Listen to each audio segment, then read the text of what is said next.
Урматтуу төраға, урматтуу депутаттар, өткөндө да айттым эле, дагы айтайын, Кыргызстанды бирөө чала баштады. Жакын арада генеральный прокурор менен Канычбек Кыдыршаевдин каршылашын көрөсүңөр.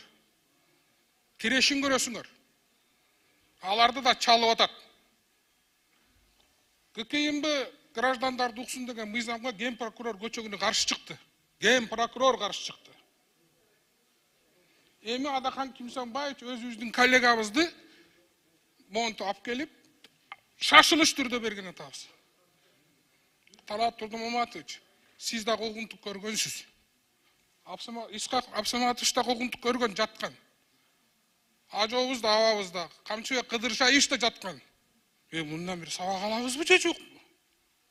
Пандоранын яшигин ачпагыла протокол боюнча. Эртең бирөөлөрдүн башына тиет ошол. Садыр Нуркожоевич, дагы бирөөлөр алып баратат бир жака.